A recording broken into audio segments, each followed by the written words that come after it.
Hello. So in this video, we're going to talk about Marek Horn's play Octopolis. So this is a play about two octopus researchers living in one house with an octopus named Francis. Francis, I say living in the house with Francis. Francis obviously has her own tank where she lives. And then we have George, who's been in this house working with Francis for a very long time, and we have Henry, who arrives. In many ways, it's a play about relationships, what it means to form relationships, to have relationships, the limitations of relationships, etc.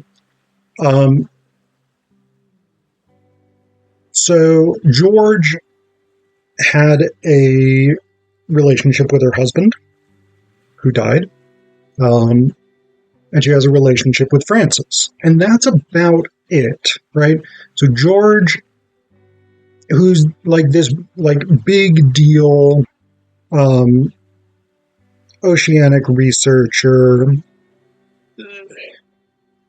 she has a long, well-established career behind her, and she is basically partially out of her grief, partially out of this sort of experimental study that she's doing, that she and her husband were doing about interspecies communication, basically. She has largely withdrawn from human society, and she is now basically just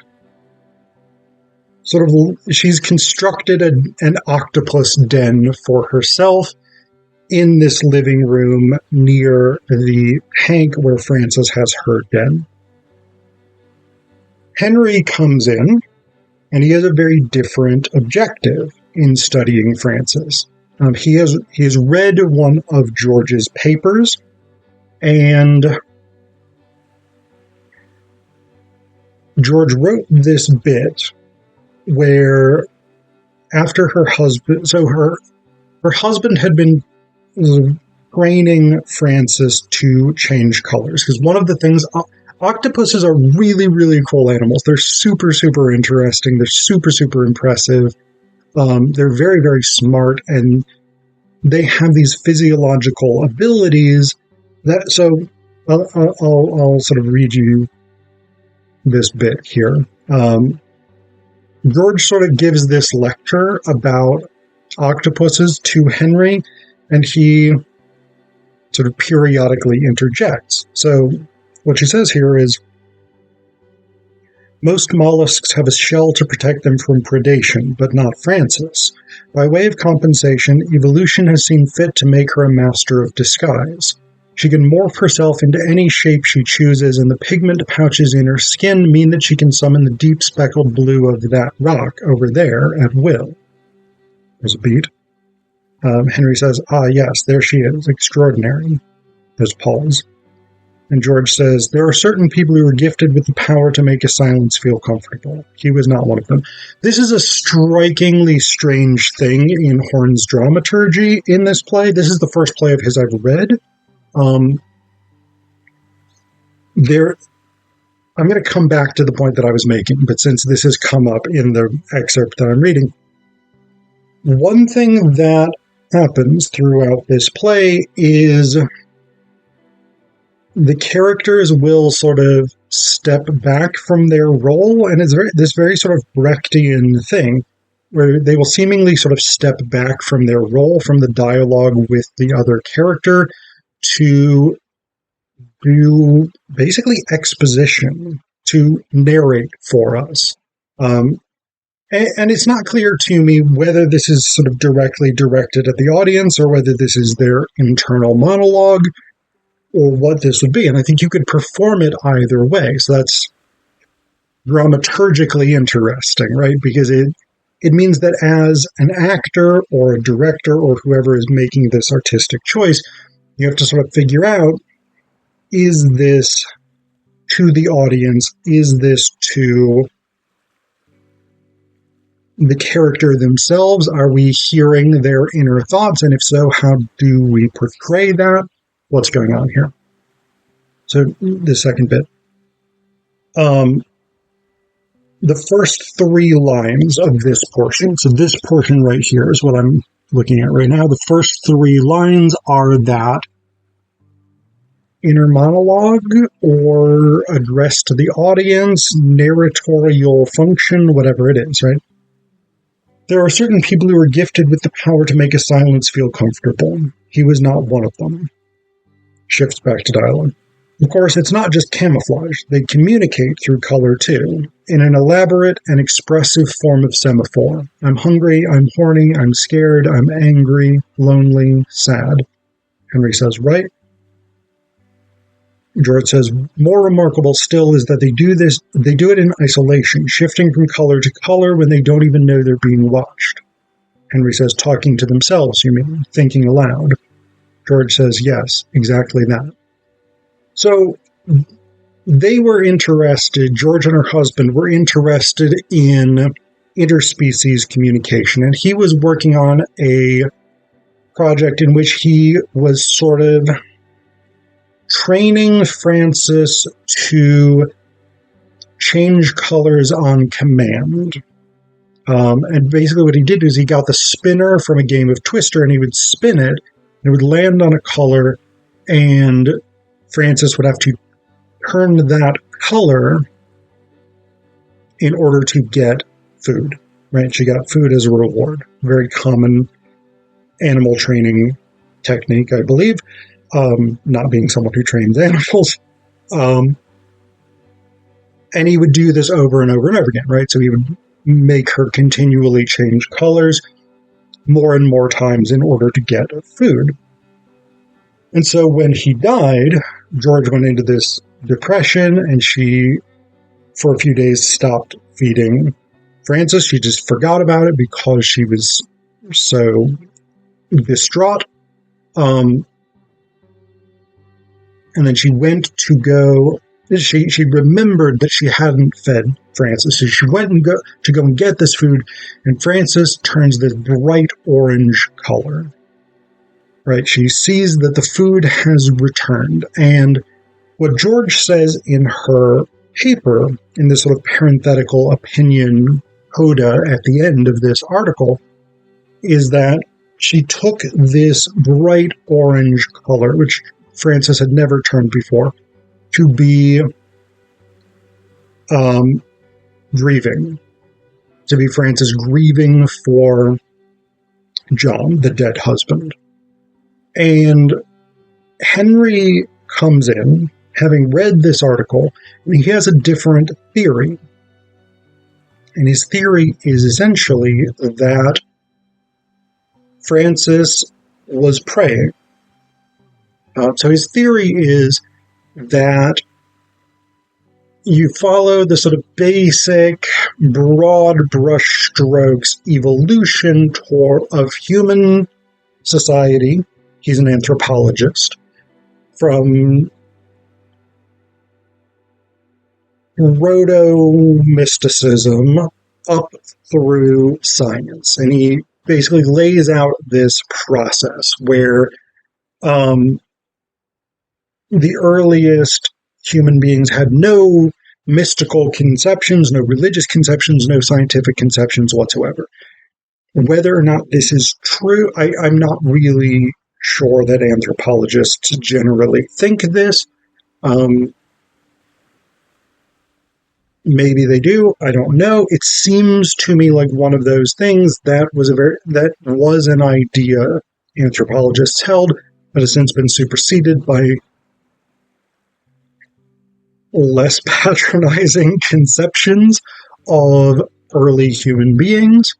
But basically his theory is that human beings started out with no mystical, supernatural, paranormal, metaphysical conceptions whatsoever.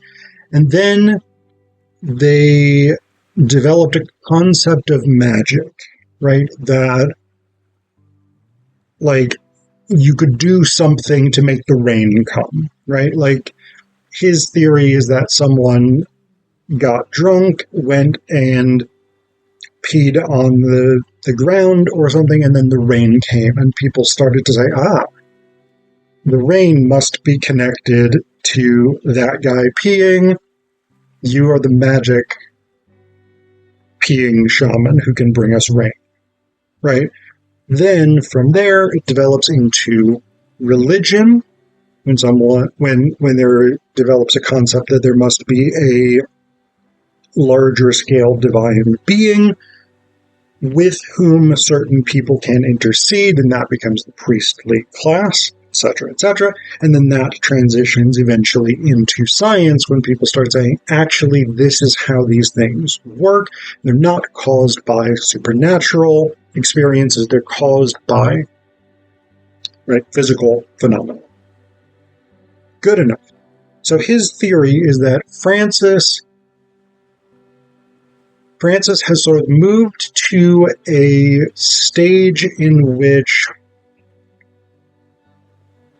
she sort of believes in a magical intercessor who can produce a boon, basically, right?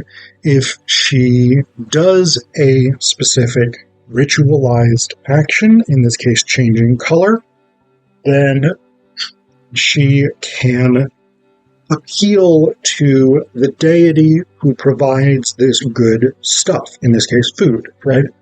So his theory is that Frances has developed a sort of base level proto-religious belief, and he is attempting to observe her and her behavior with George in order to prove that theory.